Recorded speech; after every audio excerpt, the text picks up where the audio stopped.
Oke, selamat siang pemirsa. Seperti kita tahu kalau Bandung itu banyak menghasilkan musisi-musisi berkualitas dan juga pebisnis handal. Nah, hari ini kita akan menjumpai salah satu personil dari grup band Bandung Ini Kami Orkestra.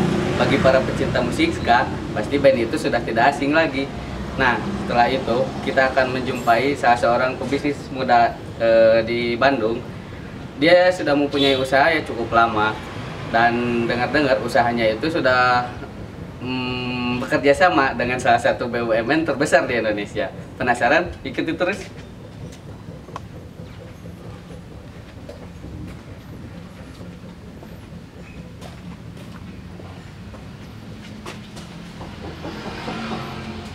Assalamualaikum.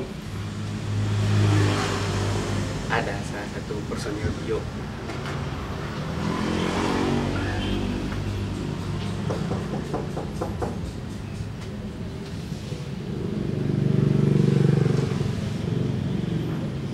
Assalamualaikum. Mana ya? Wey. Hai, assalamualaikum. Salam. Ini Kang Randi Puja. Ayo masuk.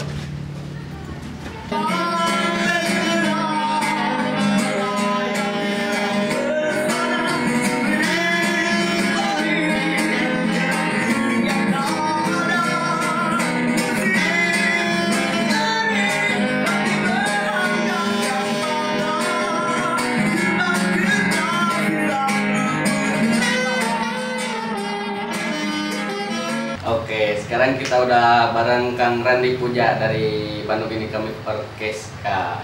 Halo. Gimana Kang? Kabarnya? Alhamdulillah baik, Jis. Alhamdulillah. Gimana? Kita mau ngobrol-ngobrol dikit nih ya. Ini Kang, sejak kapan sih bermain drum, belajar drum? Saya. Nah, Iyalah siapa lagi ya? Saya main drum dari sekitar kelas 6 SD lah. Kelas 6 SD lihat kakak sih. Dulu dia main drum, terinspirasi pada dasarnya gitu ya. Terus saya mencoba belajar main drum, diajak sama kakak main-main. Ya akhirnya keterusan sampai sekarang. Gitulah kalau awalnya. kenapa sih tertarik sama drum gitu? Emang ada apa dari drum gitu? Jadi pada awalnya sih lihat yang main drum itu keren gitu ya. Jadi wah Gagal jadi drummer gitu, pukul-pukul aja coba banget gitu kan. Jadi awalnya sih gitu aja gitu, nggak minat buat jadi drummer hebat, jadi drummer dapur, jadi drummer terkenal enggak gitu. Jadi tapi pengen ya keren-kerenan aja. Awalnya sih gitu, awalnya gitu kan. Tapi kesini oh, ternyata gini rasanya gitu kan. Gimana emang rasanya? Rasanya tuh lah sulit diungkapkan dengan kata-kata lah. Kamu harus cobain sendiri. Jadi ketika kamu bermain drum dan kamu disukai banyak orang, dan itu seru banget. Jadi enak ya disukai banyak orang gitu. Seru-seruan aja. Seru-seruan. Pada awalnya. Oh iya. Oh ngomong-ngomong sama Bandung Ini Kami nih, kenapa memilih musik ska gitu buat dimainkan? Pada dasarnya awalnya sih gini, jadi saya terjebak sebenarnya, Jis.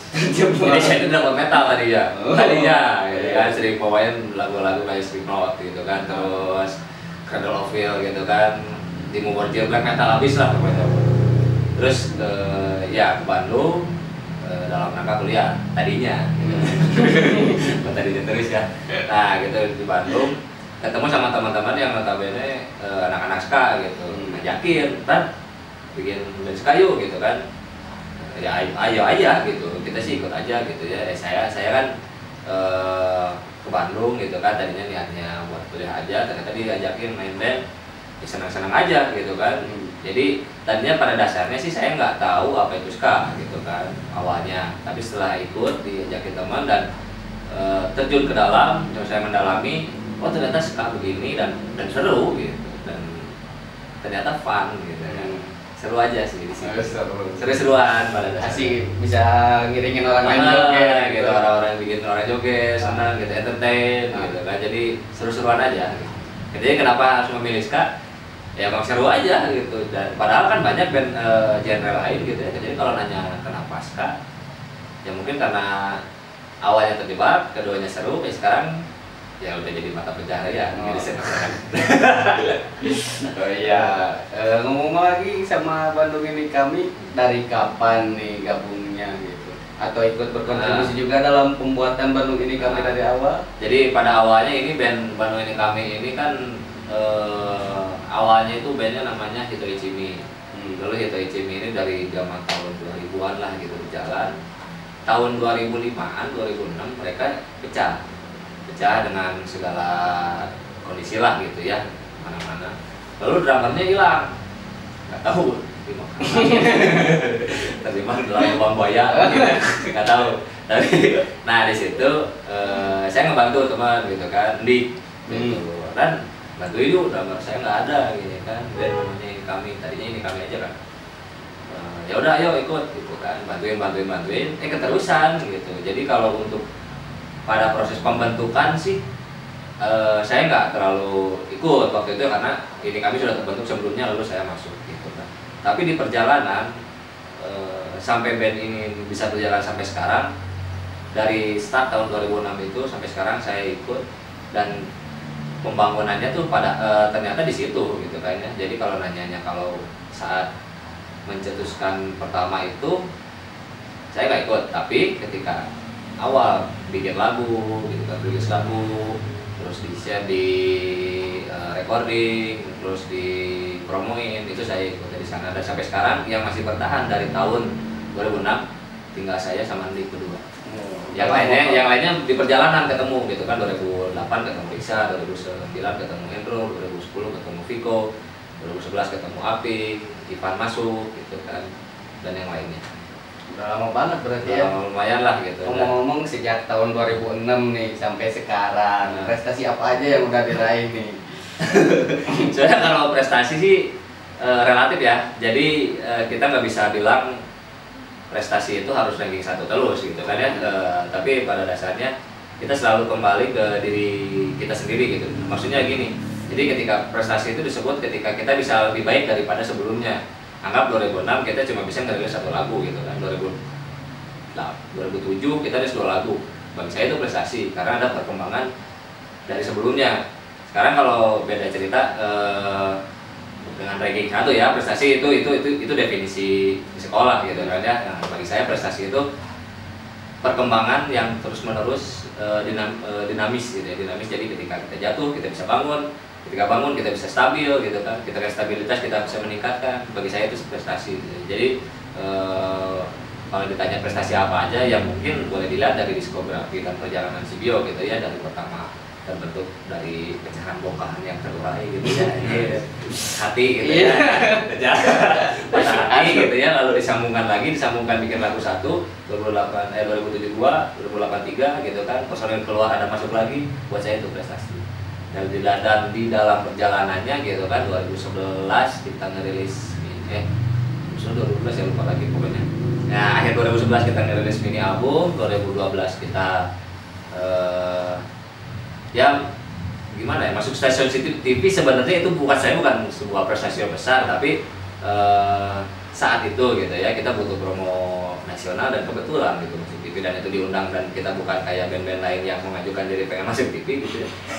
Nah, buat saya itu seru ya, salah satu momen yang seru gitu ya dari situ. Terus 2012 kita juga masuk nominasi ICMA, Indonesian Cutting Edge Music Award gitu di Jakarta. Terus sini kita main di event-event yang dari sini ke sini selalu berkembang gitu. Jadi maksudnya levelnya dari level gigs kecil gitu kan di kafe-kafe, terus di pojokan-pojokan gitu di kampus-kampus, terus di momen istilahnya malah event Bandung gitu kan, terus nasional, terus sama band internasional. Nah, itu buat saya itu bagian dari prestasi. Jadi kalau disebut prestasinya pernah dibandingkan dengan band lain, itu enggak, buat saya itu bukan suatu. Jadi dua bidang industri kreatif itu nggak bisa dibandingkan, buat saya nggak bisa dibandingkan si A dengan si B gitu. Tapi prestasi itu dilihat dari perkembangannya itu sendiri. Jadi kalau nanya prestasi itu sampai mana, ya gitulah. Super sekali ya. Cerita sekilasnya gitu. Nih kan kalau misalnya Bio manggung nih kan pasti dibayar tuh. Nah ya adalah gitu. Ngomong nih, Gimana sih rasanya gitu? Udah ngelaksanain hobi, ngehibur banyak orang, terus dibayar juga gitu. Kalau nanya rasa itu pasti seru ya, senang itu udah pasti gitu kan. Terus ya itu yang utama sih itu ya, seru, senang gitu. Alhamdulillah. Dan kalau dari lihat dari tingkah dari nilai bersyukur gitu ya, kita alhamdulillah banget udah bisa nyampe kayak gini gitu kan ya. Istilahnya dulu mah mau manggung itu nyari panggungnya aja susah gitu kan. Panggung banyak sih, tapi yang mau bikin kita main susah. Nah terus kesini kita main bla bla bla kesana kesini sampai akhirnya ya alhamdulillah nama udah lumayan, dan akhirnya kontak datang sini, yang kontak untuk manggung itu datang sendiri sini. Jadi rasanya luar biasa. Luar biasa. Tapi dalam konteks gini ya, maksudnya ya senang ya alhamdulillah gitu. Ternyata perjuangan kita dari dulu itu ada buahnya, walaupun belum gede ya, tapi maksudnya ya alhamdulillah sudah terasa gitu kan. Terus yang satu itu ya senang gitu ya, istilahnya udah manggungnya kita senang gitu kan, dibayarnya apalagi gitu. Nah, plus gitu. Tapi di balik itu ternyata ada nilai tanggung jawab yang lebih tinggi. Jadi di balik kesenangan itu ada nilai tanggung jawab yang sifatnya, wah gua udah dibayar nih gitu kan. Dia harus mengasih yang maksimal. Gimana nih biar maksimal? Latihannya harus bener nih. Bla bla bla bla. Kita harus rapi nih performnya bla bla bla. Nah, jadi jangan kira kebahagiaan itu tidak sebanding dengan nilai tanggung jawab gitu. Jadi ya bahagia ya, senang ya gitu. Siapa nggak senang sih, udah hobi udah senang gitu kan, dibayar gitu kan, disenangi banyak orang dan orang-orang senang gitu kita mau ngikut mereka gitu kan ya.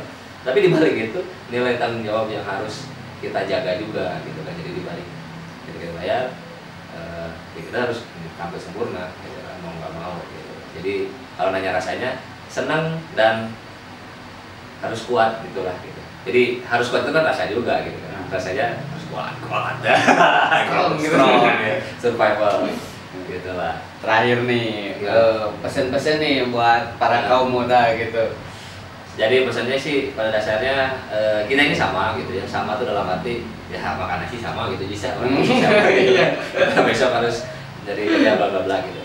Tapi pada dasarnya tetap semangat lah gitu ya. Tetap semangat tuh dalam arti berkarya gitu, bikinlah sesuatu gitu buat kamu sendiri gitu nantinya, bukan buat orang lain gitu. Dan nanti karya itu akan jadi identitas kamu gitu. Nah dari karya itu nanti ya kamu kan istilahnya ngasih modal gitu. Jadi semacam kalau bikin karya itu modal tenaga, modal pikiran gitu kan, modal waktu, modal lain lagi. Tapi jangan khawatir gitu, karya yang kamu buat itu nanti akan. Oke, selamat malam teman-teman. Sekarang kita udah bareng Kang Reja Hermawan nih, yang tadi saya ceritain sebagai bisnismen muda sukses di Bandung. Amin. Selamat malam Kang. Malam. Kita mau ngobrol-ngobrol santai nih, ngobrol-ngobrol dikit. Siap. Pertanyaannya gimana sih ketertarikan akan bisnis? Tertarik. Kalau tertarik bisnis sih mungkin sejak saya kecil sih ya. Karena orang tua saya juga emang wira swasta juga, pebisnis juga, makanya emang saya cita-cita dari kecil pengen jadi pebisnis juga. Sejak kapan nih ngomong-ngomong menggeluti dunia bisnis? Kalau pertamanya menggeluti dunia bisnis mungkin semenjak saya sekolah ya. Waktu saya sekolah, saya jadi anak kos, terus saya ngerasa uang yang saya punya nggak cukup gitu buat keperluan sehari-hari sih ya kalau anak kos kayak gitu terus. Makanya saya berusaha mencari peluang yang bisa saya ciptakan untuk menghasilkan uang kayak gitu. Ngomong-ngomong nih, bisnis seperti apa sih yang Akang jalankan gitu pada saat muda itu, pas masih sekolah? Wah, waktu masih sekolah, pertamanya sih saya jualan pulsa. Ya mungkin jualan pulsanya dari teman ke teman atau misalkan buat anak-anak kos gitu. Jadi saya nggak sampai buka konter kayak gitu ya. Tapi alhamdulillah dari usaha itu saya sampai bisa kumpulin modal dikit-dikit. Terus akhirnya usaha saya agak berkembang. Jadi asalnya saya cuma jualan pulsa gitu. Jadi buka warung kecil-kecilan sih ya di kosan buat mungkin kebutuhan anak kos kayak gitu aja sih. Kalau ngomong-ngomong sekarang nih, bisnis seperti apa nih yang akan jalankan? Kalau sekarang ya alhamdulillah sih aku bisnisnya mungkin kalau sekarang buat ya mungkin anak seumuran saya ya alhamdulillah kalau saya pandang mungkin udah cukup besar sih ya kalau buat seumuran saya, maksudnya besar tuh dalam segi luasnya bisnisnya gitu.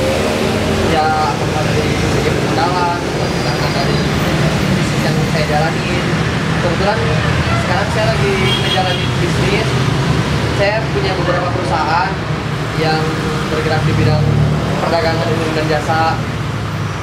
Jadi di sini ada beberapa barang yang saya masukin ke beberapa instansi pemerintah atau BUMN dan juga swasta. Ada juga pelayanan jasa yang saya layani untuk beberapa konsumen saya.